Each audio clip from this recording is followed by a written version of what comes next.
José tenía sueños. No eran esas imágenes borrosas que se desvanecen al despertar, ni los caprichos efímeros de un adolescente buscando escapar de la monotonía. Eran visiones tan intensas, tan claras, que parecían más recuerdos del futuro que fantasías de un niño. En ellas veía figuras celestiales inclinándose ante él, espigas de trigo rindiéndose a la suya. Soñaba con autoridad, con liderazgo, con un destino que iba más allá de sus años o de su experiencia, pero sobre todo, soñaba con propósito. No era vanidad, era vocación, un fuego interior que no podía explicar, solo sentir, y aunque no comprendía completamente el significado de esos sueños, sí sabía una cosa: le pertenecían, eran parte de quien era, y no podía fingir que no existían. Y aún así, soñaba sin saber el precio que tendrían esos sueños. José era el hijo preferido, el más amado por su padre, y eso, en una familia donde el amor competía con la herida, fue una chispa sobre un campo seco. Su túnica de muchos colores no era solo un regalo, era una señal, una declaración, una forma visible de decir: Él es especial. Y en silencio, uno a uno, sus hermanos comenzaron a guardar algo más que celos, comenzaron a guardar resentimiento. ¿Cuántas veces el amor que se da a alguien se percibe como abandono para otros? ¿Cuántas veces el favorito no es elegido por mérito, sino por circunstancia, y aún así carga el peso de la envidia ajena? No siempre es la maldad lo que hiere, a veces es la exclusión. José no era culpable por ser amado, pero sus hermanos no eran monstruos por sentirse olvidados. Era como si cada mirada cargada de rencor fuera una semilla plantada en tierra fértil. Semillas de amargura, de injusticia percibida, de dolor mal procesado. Y con el tiempo, esas semillas germinaron en algo oscuro, algo que no podía contenerse más. Y entonces, el destino se fracturó. Lo vieron venir, caminando hacia ellos, túnica ondeando, palabras inocentes y sueños en la boca, con la naturalidad de quien no sospecha del veneno que lo rodea. Lo tomaron, lo derribaron, lo despojaron y lo arrojaron al fondo de un pozo seco, como si quisieran enterrar sus sueños, su identidad, su diferencia. En un instante, todo cambió. José, el soñador, se convirtió en prisionero del rencor ajeno. Pero aquí aparece una de las primeras grandes verdades de esta historia. No todos los pozos son finales. Algunos son comienzos disfrazados.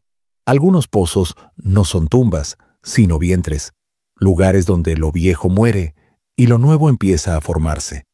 Mientras estaba allí, en la oscuridad, rodeado de silencio y ecos de traición, José debió haber sentido el peso del vacío. Debió haber preguntado: ¿para qué sirven mis sueños ahora?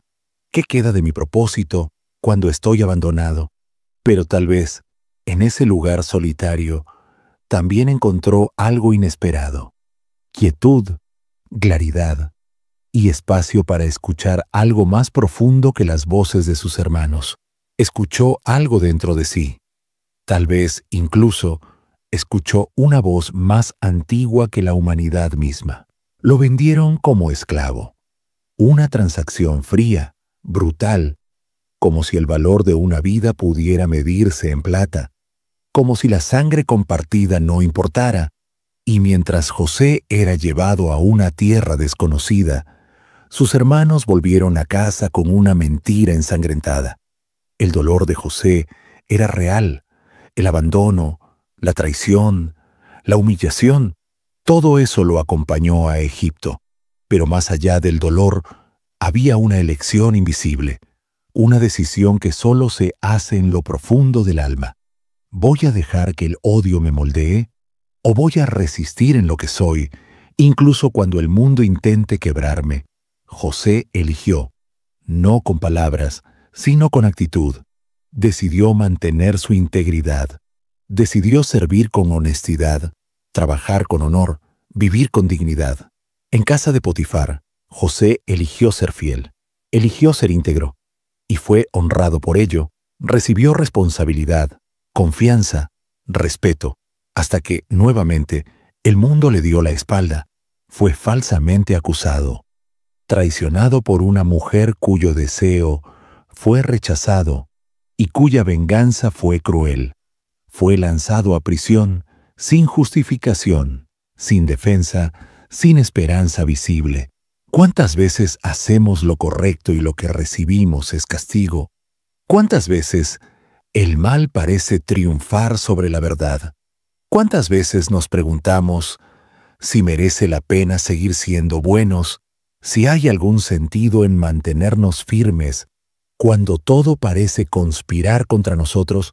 En la cárcel, otra vez solo, otra vez olvidado, José no dejó que la oscuridad le robara la luz. Siguió siendo quien era. Incluso allí, sirvió, interpretó sueños, sembró sentido donde todo parecía absurdo, porque la fe verdadera no se mide cuando todo va bien. Se revela cuando todo va mal y aún así decides permanecer de pie, no por lo que ves, sino por lo que crees, no por lo que sientes, sino por lo que has decidido confiar. Pasaron años y un día el faraón soñó, y el eco de ese sueño sacudió las paredes de la celda donde estaba José. Fue llamado y una vez más interpretó, dio sentido, habló con verdad, y ese acto lo sacó de la prisión y lo puso en el palacio, de la oscuridad al poder, del silencio al trono, un giro que solo Dios puede escribir. Pero incluso en la cima, José no olvidó quién era, ni de dónde venía, ni cuánto había costado llegar hasta allí. No se dejó corromper por el lujo, ni por la fama, ni por la influencia. Sigue siendo José, el mismo que soñaba, el mismo que sufrió, el mismo que aprendió a perdonar antes de tener a quien. Los años pasaron, y entonces llegó el hambre, y con ella, sus hermanos, vinieron buscando comida, pero encontraron algo más.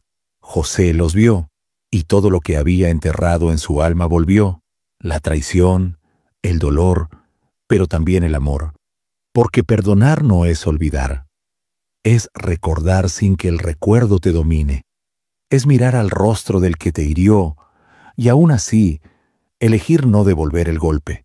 José los probó, no por crueldad, sino para saber si habían cambiado, para ver si lo que antes destruyó la familia ahora podía ser sanado. Quería saber si seguían siendo los mismos hombres que lo lanzaron al pozo, o si el tiempo y la vida les habían enseñado algo, si ya no tenían espacio para el egoísmo, o si seguían presos del orgullo. Y cuando vio que sí, que habían madurado, que estaban dispuestos a proteger a otro en lugar de sacrificarlo, se quebró, lloró, se rebeló y pronunció una frase que es, quizás, una de las más poderosas de toda la Escritura. Ustedes pensaron hacerme mal, pero Dios lo convirtió en bien. Esas palabras no son solo una declaración de fe, son una revolución del corazón, una afirmación de que el mal no tiene la última palabra, que incluso en medio del dolor hay un propósito que trasciende nuestra comprensión, que el destino no está escrito solo por nuestras acciones, sino por cómo respondemos a ellas. Esa es la esencia de la redención. No es que el mal desaparezca, es que pierde su poder. No se trata de evitar el dolor, sino de permitir que ese dolor sea parte de una historia más grande, una historia en la que el cielo toma lo roto y lo vuelve hermoso. José abrazó a sus hermanos, no con ingenuidad, sino con gracia, no porque ellos lo merecieran, sino porque él ya no necesitaba justicia, necesitaba paz. No quería venganza, quería reconciliación. No deseaba castigo, anhelaba restauración. ¿Y nosotros qué hacemos con las traiciones, con los pozos, con los silencios injustos de la vida? Nos amargamos, nos cerramos, dejamos que el dolor defina lo que somos, permitimos que las cicatrices nos conviertan en prisioneros del pasado, o, como José, nos atrevemos a confiar que incluso el camino más roto puede llevarnos a propósito. Nos atrevemos a creer que cada paso, por oscuro que parezca, tiene un lugar en la historia que todavía no termina. Nos atrevemos a levantarnos después de caer, a seguir adelante cuando el mundo parece detenerse, a seguir soñando aunque nadie crea en nosotros. Al final, José no solo salvó a Egipto, salvó a su familia, y en ese acto se reconcilió con su historia, porque entendió que nada estuvo fuera del plan, ni el pozo, ni la esclavitud, ni la cárcel. Todo formó parte del viaje. Cada herida, cada pérdida, cada noche en blanco, todo tuvo un lugar en el tejido divino de su vida. Tal vez no veas ahora para qué fue todo lo que viviste. Tal vez estás en medio del pozo. Tal vez aún sangras por la traición. Tal vez te preguntas si alguna vez saldrás de la oscuridad. Pero recuerda esto: Dios no termina su obra cuando tú crees que todo acabó. A veces, justo ahí, en lo más profundo del abismo, empieza la historia. Y como José, tú también puedes salir, no intacto, pero completo. No sin heridas, pero con propósito. No igual, sino renovado. Porque en cada pozo hay un sueño esperando a nacer. En cada traición, una oportunidad de amor. En cada caída, una nueva forma de levantarse. Y en cada corazón cansado, late aún la promesa de que todo puede ser redimido. Que el mal no tiene la última palabra. Que el dolor no es el final. Que detrás de cada sueño roto hay uno nuevo esperando a cumplirse.